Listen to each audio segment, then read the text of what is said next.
दोस्तों, क्या आपको मालूम है दुनिया का सबसे बड़ा जहाज टाइटैनिक जब पानी के भीतर डूब गया था तो दुनिया भर के लोगों को 75 साल लग गए सिर्फ इस बात का पता लगाने में कि आखिर टाइटैनिक जहाज डूबा किस जगह पर है। अब आप इसी से अंदाजा लगा सकते हैं कि समंदर कितना विशाल होता है। कहते हैं टाइटैनिक जहाज इतना बड़ा था कि उसके ऊपर लगे चिमनी में से पूरी की पूरी रेलगाड़ी गुजर सकती थी, लेकिन इतना बड़ा होने के बावजूद भी समंदर में वो किस जगह पर डूबा है, सिर्फ इसी बात का पता लगाने में दुनिया भर के लोगों को 75 साल लग गए। लेकिन उससे भी अधिक हैरानी वाली बात तो यह है कि 100 से ज्यादा साल बीत जाने के बाद भी आज तक टाइटैनिक जहाज को पानी से बाहर नहीं निकाला गया। ये घटना साल 1985 की है, जब अमेरिका के एक फोटोग्राफर ने करोड़ों रुपए खर्च करके आखिरकार उस जगह का पता लगा ही लिया जिस जगह पर दुनिया की सबसे बड़ी जहाज टाइटैनिक हमेशा के लिए दफन हो गई थी। लेकिन इतने साल बीत जाने के बाद भी और इतनी सारी टेक्नोलॉजी आने के बाद भी आज तक उसे डूबे हुए जहाज को कभी भी पानी से बाहर निकाला गया। इसी कारण बहुत से लोगों के मन में हमेशा ये सवाल होता है कि आखिरकार टाइटैनिक को बाहर क्यों नहीं निकाला गया। क्या लोगों ने जानबूझकर टाइटैनिक को कभी बाहर नहीं निकाला? तो दोस्तों, सबसे पहले तो आपको बता दें, टाइटैनिक जो कि पूरी दुनिया का उस वक्त का सबसे बड़ा जहाज था, उसका वजन 1,43,000 टन से भी ज्यादा था। और टाइटैनिक समंदर के जिस जगह पर डूबा था वहां पर समंदर की गहराई लगभग 4 किलोमीटर थी। जाने की समंदर की उस गहराई में जाने के बाद टाइटैनिक जहाज का वजन 50 गुना से भी अधिक हो गया था। समंदर की उस गहराई पर वाटर प्रेशर कितना अधिक होता है, इस बात का अंदाजा आप इसी से लगा सकते हैं कि अगर इतनी गहराई पर कोई इंसान बिना किसी खास इक्विपमेंट्स के जाने की सोचता है तो महज कुछ 100 मीटर आगे बढ़ने के बाद ही उस आदमी का फेफड़ा फट जाएगा। अब आप अंदाजा लगा सकते हैं कि समंदर की इतनी गहराई में जाना और इतनी भारी भरकम चीज को बाहर निकालना क्या संभव है। दूसरी सबसे बड़ी बात यह कि टाइटैनिक को साल 1985 में जब खोजा गया उस वक्त कैमरे से महज टूटे हुए जहाज की तस्वीर ली गई थी। तस्वीरों में आप साफ देख सकते हैं कि तब इसकी हालत एक जहाज जैसी बिल्कुल भी नहीं थी। समंदर में दफन टाइटैनिक की इस पुरानी तस्वीर को देखिए, जो जहाज के नाम पर एक जर्जर खंडर से ज्यादा कुछ भी नहीं है। और इस जर्जर जहाज को पानी के भीतर से निकालना बिल्कुल वैसा ही था जैसे आप चाय के कप में डूबे हुए बिस्किट को निकालने की नाकाम कोशिश करते हैं। इसके बावजूद भी उस वक्त बहुत सारे ऐसे लोग थे जो टाइटैनिक जहाज को बाहर निकालने के लिए अजीबोगरीब तरीके बताया करते थे। सबसे पहले तो एक इंजीनियर ने कहा था कि टाइटैनिक जहाज को निकालने के लिए उन्हें बहुत सी भारी भरकम और मजबूत चुंबक का इस्तेमाल करना पड़ेगा। लेकिन अफसोस, आज तक हम इंसानों के पास ऐसा कोई मैग्नेट या फिर कहीं चुंबक है ही नहीं जो इतनी भारी भरकम जहाज को 4 किलोमीटर की गहराई से बाहर निकाल सके।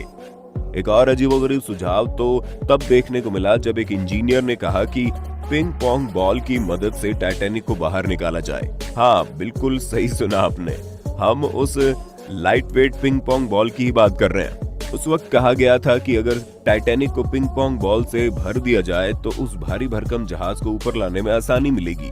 मगर सुझाव देने वाले लोगों ने यह नहीं सोचा कि टाइटैनिक जहाज जिस गहराई पर है, पिंग पोंग बॉल वहां तक पहुंचने से पहले ही वाटर प्रेशर की वजह से फट जाएगा।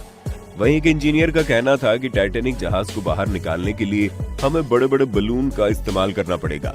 जी हाँ, हम उसी बलून की बात कर रहे हैं जिसे आप हॉट एयर बलून के नाम से जानते हैं।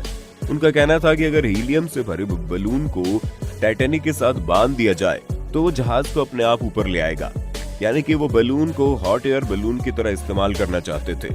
अब आप अंदाजा लगा सकते हैं कि महज 4 से 5 लोगों को उठाने के लिए इतने बड़े हॉट एयर बलून का इस्तेमाल करना पड़ता है। ऐसे में लाखों टन वजन को उठाने के लिए कितना बड़ा हॉट एयर बैलून की जरूरत पड़ती। ये वजह है कि इस आइडिया को भी बुरी तरह से नकार दिया गया। कुछ सालों बाद इंग्लैंड का एक और इंजीनियर सामने आया और उसका कहना था कि बर्फ की डेंसिटी पानी से कम होती है।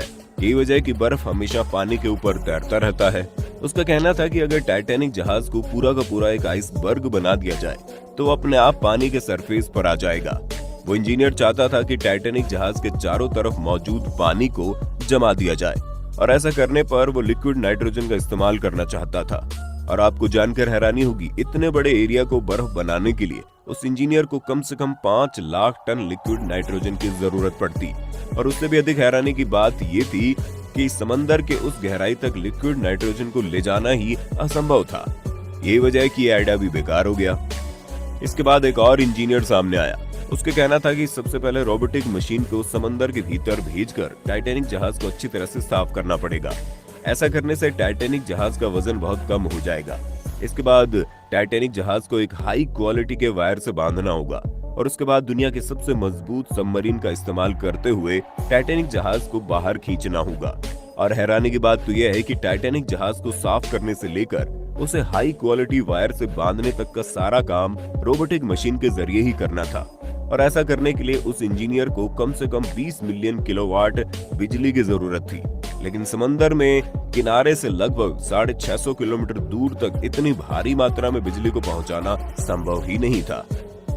ऐसा करने के लिए उन्हें बीच समंदर में एक पावर हाउस बनाना पड़ता, जिसे बनाने में करोड़ों रुपए खर्च हो जाते और टाइटैनिक जहाज को वहां से निकालने के बाद वो करोड़ों रुपए का पावर हाउस किसी भी काम का नहीं रहता। यही वजह है कि बजट को देखते हुए इस आइडिया को भी बेकार साबित कर दिया गया।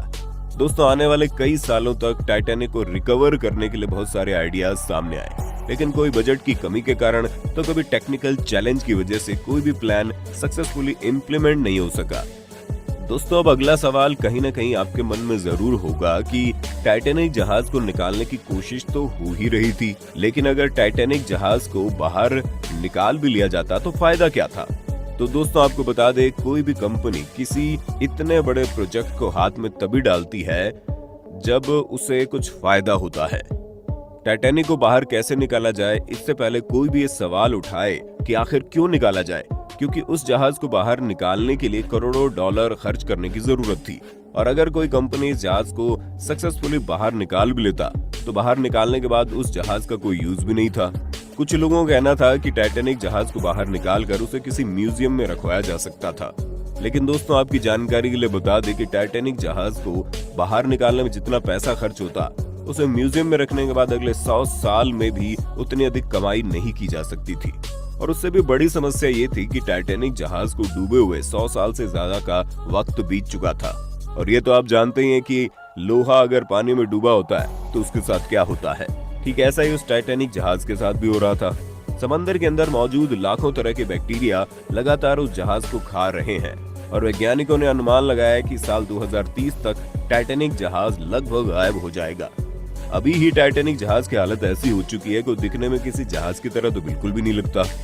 जाने से पहले आपको बता दें कि आज के वक्त में टाइटैनिक से बड़े जहाज दुनिया में मौजूद है, लेकिन आज से 120 साल पहले बिना किसी खास के इतने बड़ी जहाज को बनाना बड़ा मुश्किल था। हालांकि कंपनी ने उस वक्त ये दावा किया था कि ये जहाज कभी डूब ही नहीं सकता, लेकिन अफसोस, अपने पहले ही सफर में दुनिया की सबसे बड़ी जहाज निस्तनाबूद हो गई। जहाज जिस जगह पर डूबी थी उस जगह पर पानी का तापमान -2 डिग्री सेल्सियस था। जिन्हें तैरना नहीं आता था वो डूबकर मर गए और जिन्हें तैरना आता था वो ठंडे पानी की वजह से अपनी जान बचाने में नाकामयाब रहे। कहा जाता है उस जहाज के डूबने से लगभग 1700 लोगों की मौत हो गई थी। शायद आपको यकीन ना हो, लेकिन आज से 120 साल पहले इस जहाज को बनाने में लगभग $75 लाख का खर्चा आया था। इस जहाज के डूबने के लगभग 90 साल बाद एक फिल्म आई थी जिसका नाम था टाइटैनिक। आपको जानकर हैरानी होगी, ये फिल्म एवेंजर्स आने से पहले पूरी दुनिया की सबसे अधिक कमाई करने वाली फिल्म थी। आज के वक्त में ये फिल्म पूरी दुनिया में सबसे अधिक कमाई करने वाली फिल्म में तीसरी जगह पर मौजूद है। इस फिल्म की कहानी इतनी बेहतरीन है कि इस फिल्म को ऑस्कर अवार्ड से भी नवाजा गया।